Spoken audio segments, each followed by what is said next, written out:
ಬೆಂಗಳೂರಲ್ಲಿ ಮೆಡಿಕಲ್ ಮಾಫಿಯಾಗೆ ವೈದ್ಯರ ನಿರ್ಲಕ್ಷ್ಯಕ್ಕೆ ಮಹಿಳೆಯೊಬ್ಬರು ಬಲಿಯಾಗಿದ್ದಾರೆ ಅನ್ನೋ ಆರೋಪ ಕೇಳಿ ಬಂದಿದೆ.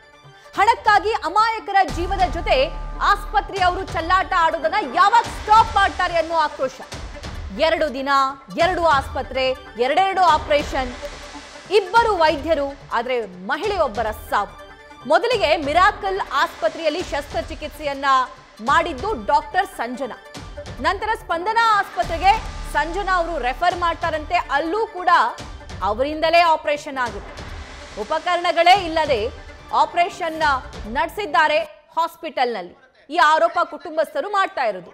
ಮೃತದೇಹ ಕೊಡೋದಕ್ಕೂ ಕೂಡ ಲಕ್ಷ ಹಣಕ್ಕಾಗಿ ಡಿಮಾಂಡ್ ಇಡ್ತಾ ಇದ್ದಾರೆ ಅನ್ನೋ ಆರೋಪ. ಬೆಂಗಳೂರಿನ ಬ್ಯಾಟರಾಯನಪುರ ಠಾಣೆಯಲ್ಲಿ ಯುಡಿಆರ್ ದಾಖಲಾಗಿದೆ. ಕುಟುಂಬಸ್ಥರ ಆಕ್ರೋಶ ಭೂಗಿಲೆದ್ದಿದೆ.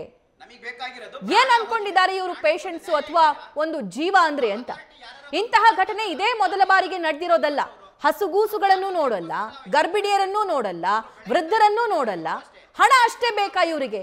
ಅಟ್ಲೀಸ್ಟ್ ಹಣ ತಗೊಂಡಿದ್ದಕ್ಕಾದ್ರೂ ನ್ಯಾಯ ಒದಗಿಸ್ಕೊಡ್ತಾರಾ? ಅದೂ ಇಲ್ಲ.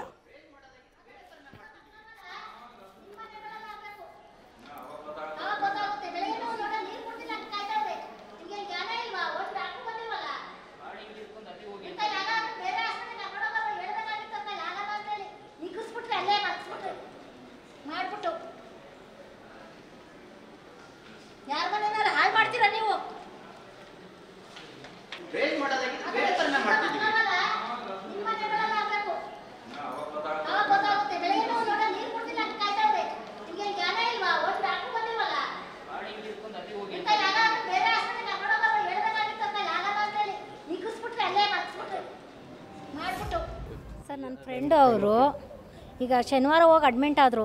3:30ಗೆ ಆಪ್ರೇಷನ್ ಆಗಿರುತ್ತೆ. ಒಳಗಡೆ ಕರ್ಕೊಂಡು ಹೋಗ್ತೀವಿ ಅಂದರು. BP ಇದೆ ಅಂತೇಳಿ ಇದು ಮಾಡಿದ್ರು. BP ಕಮ್ಮಿ ಇದ್ದಾಗ ಅವ್ರು ಮಾಡಬೇಕಾಯಿತು. 190 ಇದ್ರೂ ಅವರು ಕರ್ಕೊಂಡೋಗಿ ಆಪ್ರೇಷನ್ ಮಾಡಿದ್ದಾರೆ.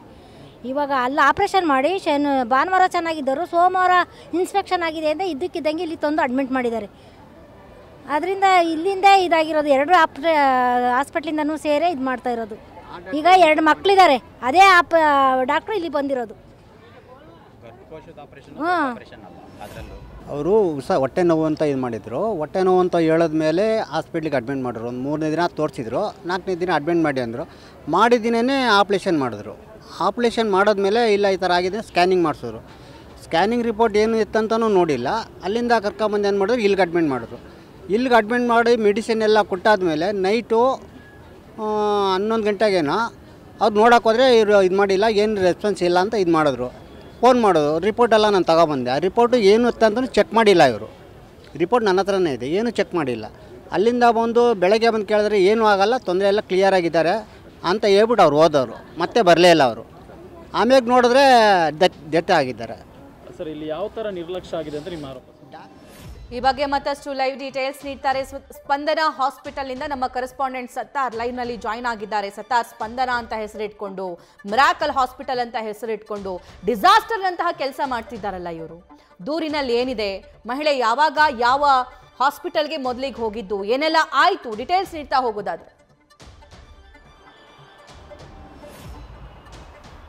ಸಭಾ ಸೆಪ್ಟೆಂಬರ್ 21ರಂದು ಉತ್ತರಹಳ್ಳಿಯಲ್ಲಿರುವಂತಹ ಮಿರಾಕಲ್ ಆಸ್ಪತ್ರೆಗೆ ಲಕ್ಷ್ಮಿ ಅವರು ಭೇಟಿ ಕೊಡ್ತಾರೆ. ಈ ಒಂದು ಸಂದರ್ಭದಲ್ಲಿ ಅವರನ್ನು ಟೆಸ್ಟ್ ಮಾಡಿದಂತಹ ಡಾಕ್ಟರ್ ಸಂಜನಾ ಅವರು ಏನು ಮಾಡ್ತಾರೆ, ನಿಮಗೆ ಗರ್ಭಕೋಶದ ಕಾಯಿಲೆ ಇದೆ, ಕೂಡಲೇ ಅದನ್ನು ಚಿಕಿತ್ಸೆ ಮಾಡದಿದ್ದರೆ ಕಾಯಿಲೆ ಉಲ್ಬಣಗೊಂಡು ನಿಮ್ಮ ಜೀವಕ್ಕೆ ತೊಂದರೆ ಆಗುತ್ತೆ ಅಂತಾರೆ. ಆ ಒಂದು ಸಂದರ್ಭದಲ್ಲಿ ಮೊದಲ ಹಂತವಾಗಿ ಅಲ್ಲೇ ಆಪರೇಷನ್ ಅನ್ನು ಮಾಡ್ತಾರೆ. ಅದಾದ ನಂತರ ಅವರಿಗೆ ಮರುದಿನ ಅಂದರೆ ಸೆಪ್ಟೆಂಬರ್ 22ರಂದು ಮತ್ತೆ ಅವರು ಹೊಟ್ಟೆ ಊದ್ಕೊಂಡಿರುತ್ತೆ. ಈ ಒಂದು ಸಂದರ್ಭದಲ್ಲಿ ಕುಟುಂಬಸ್ಥರು ಮಾಡಿರೋ ಆರೋಪ ಏನಂದ್ರೆ, ಆ ಮೊದಲ ಆಪರೇಷನ್ ಮಾಡೋ ಸಂದರ್ಭದಲ್ಲಿ ಇವರು ಯಾವುದೇ ರೀತಿಯ BP-ಯನ್ನು ಚೆಕ್ ಮಾಡದೆ IBP ಇರುವ ಸಂದರ್ಭದಲ್ಲಿ ಆಪರೇಷನ್ ಮಾಡಿರೋದ್ರಿಂದ ಈ ರೀತಿಯ ತೊಂದರೆ ಆಗುತ್ತೆ ಅಂತ ಆಗಿದೆ ಎಂದು ಕುಟುಂಬಸ್ಥರು ಮಾಡ್ತಿರುವಂತಹ ಆರೋಪ. ಸೆಪ್ಟೆಂಬರ್ 22ರಂದು ಅವರ ಹೊಟ್ಟೆ ಊದ್ಕೊಳ್ಳುತ್ತೆ. ಈ ಒಂದು ಸಂದರ್ಭದಲ್ಲಿ ಮತ್ತೆ ಅವರು ಡಾಕ್ಟರ್ ಸಂಜನಾರಿಗೆ ಕಾಲ್ ಮಾಡ್ತಾರೆ. ಅಲ್ಲಿದ್ದಂತಹ ಅಂದ್ರೆ ಲಕ್ಷ್ಮಿ ಅವರ ಗಂಡ ಕಾಲ್ ಮಾಡ್ತಾರೆ. ಈ ಒಂದು ಸಂದರ್ಭದಲ್ಲಿ ಮತ್ತೆ ಸಂಜನಾ ಅವರು ಏನ್ ಮಾಡ್ತಾರೆ, ಇಲ್ಲ ನಿಮ್ಗೆ ಇದು ಹೆಚ್ಚಿನ ಚಿಕಿತ್ಸೆಗಾಗಿ ಇದು ನಾಯಂಡಹಳ್ಳಿಯಲ್ಲಿರುವಂತಹ ಸ್ಪಂದನ ಆಸ್ಪತ್ರೆಗೆ ದಾಖಲು ಮಾಡಿ ಅಂತಾರೆ. ನಾನೀಗ ಅದೇ ಸ್ಪಂದನ ಆಸ್ಪತ್ರೆ ಮುಂಭಾಗದಲ್ಲಿದ್ದೀನಿ, ದೃಶ್ಯದಲ್ಲಿ ಗಮನಿಸ್ತಾ ಇದ್ರೆ ಸೆಪ್ಟೆಂಬರ್ 23ರಂದು ಅವರನ್ನು ಈ ಒಂದು ಆಸ್ಪತ್ರೆಗೆ ಕರ್ಕೊಂಡು ಬರಲಾಗುತ್ತೆ. ಈ ಒಂದು ಸಂದರ್ಭದಲ್ಲಿ ಯಾರು ರೆಫರ್ ಮಾಡಿರ್ತಾರೋ ಸಂಜನಾ ಅಂದ್ರೆ ಡಾಕ್ಟರ್ ಸಂಜನಾ ಅವರು ಮೊದಲ ಏನು ಮಿರಾಕಲ್ ಆಸ್ಪತ್ರೆಯಲ್ಲಿ ಟ್ರೀಟ್ಮೆಂಟ್ ಕೊಟ್ಟಂತ ಸಂಜನಾ ಅವರೇ ರೆಫರ್ ಮಾಡಿಟ್ಟಿರ್ತಾರೆ. ಬಟ್ ದುರಂತ ಏನಂದ್ರೆ ಅವರೇ ಮತ್ತೆ ಇದೇ ಆಸ್ಪತ್ರೆಗೆ ಬಂದು ಅವರೇ ಇಲ್ಲಿ ಟ್ರೀಟ್ಮೆಂಟ್ ಕೊಡ್ತಾ ಇರುವಂತದ್ದು, ಇದು ಇಲ್ಲಿ ಗಮನಿಸಬೇಕಾದ ವಿಚಾರ.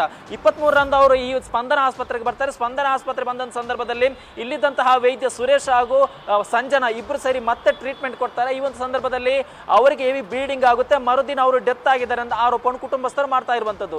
ಇಲ್ಲಿ ಕುಟುಂಬಸ್ಥರು ಮಾಡ್ತಿರುವಂತಹ ಪ್ರಮುಖವಾದ ಆರೋಪ ಏನಂದ್ರೆ, ಮೊದಲನೇ ಆರೋಪ ಒಂದು ಅವ್ರು ಯಾವುದೇ ರೀತಿ ಉಪಕರಣ ಇಲ್ಲದಿದ್ದರೂ ಕೂಡ ಅವರು ಇಲ್ಲಿ ಟ್ರೀಟ್ಮೆಂಟ್ ಕೊಟ್ಟಿದ್ದಾರೆ. ಎರಡನೇದು ಹೈ ಬಿಪಿ ಇರುವ ಸಂದರ್ಭದಲ್ಲಿ ಯಾವುದೇ ರೀತಿಯಲ್ಲಿ ಅವರು ಬಿಪಿಯನ್ನು ಟೆಸ್ಟ್ ಮಾಡದೆ ಆ ಒಂದು ಸಂದರ್ಭದಲ್ಲಿ ಆಪರೇಷನ್ ಮಾಡಿದ್ರಿಂದ ಅವರು ಹೊಟ್ಟೆ ಊದ್ಕೊಂಡು ಈ ರೀತಿಯ ಬ್ಲೀಡಿಂಗ್ ಆಗಿ ನಂತರ ಸಾವನ್ನಪ್ಪಿರುವ ಒಂದು ಆರೋಪ ಕುಟುಂಬಸ್ಥರು ಮಾಡ್ತಾ ಇರುವಂತದ್ದು. ಮೂರನೇ ಆರೋಪ ಏನಂದ್ರೆ, ಈ ಸ್ಪಂದನ ಆಸ್ಪತ್ರೆ ಏನಿದೆ ಇಲ್ಲಿ ಯಾವುದೇ ರೀತಿಯ ಹೆಚ್ಚಿನ ಮೆಡಿಕಲ್ ಫೆಸಿಲಿಟಿ ಇಲ್ಲ. ಯಾಕಂದ್ರೆ ಇಲ್ಲಿ ಒಂದಿಷ್ಟು ಜನ ಏನಂದ್ರೆ ಈ ಡ್ರಗ್ಸ್ ಅಡಿಕ್ಟ್ ಆಗಿರ್ಬೋದು, ಗಾಂಜಾ ಅಡಿಕ್ಟ್ ಆದವ್ರನ್ನು ತಂದು ಇಲ್ಲಿ ಒಂದು ಆಸ್ಪತ್ರೆಗೆ ಬಿಡಲಾಗುತ್ತೆ. ಒಂದು ರಿಯಾಬ್ ಸೆಂಟರ್ ತರ ಇರುವಂತಹ ಕೇಂದ್ರ.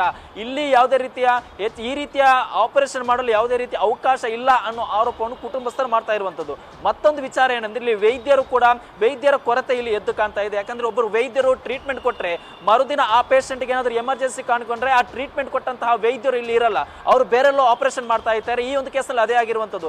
ಯಾವಾಗ ಇವರು 23ನೇ ತಾರೀಕಿನಂದು ಯಾರು ಟ್ರೀಟ್ಮೆಂಟ್ ಅಂದ್ರೆ ಆಪರೇಷನ್ ಮಾಡಿರಂತಹ ಡಾಕ್ಟರ್ ಸುರೇಶ್ ಅವರು 24ನೇ ತಾರೀಕು ಈ ಒಂದು ಆಸ್ಪತ್ರೆಯಲ್ಲಿ ಇರಲಿಲ್ಲ. ಅವರು ಇಡೀ ದಿನ ಕಾದ್ರೂ ಕೂಡ ಅವರು ಬಂದೇ ಇಲ್ಲ.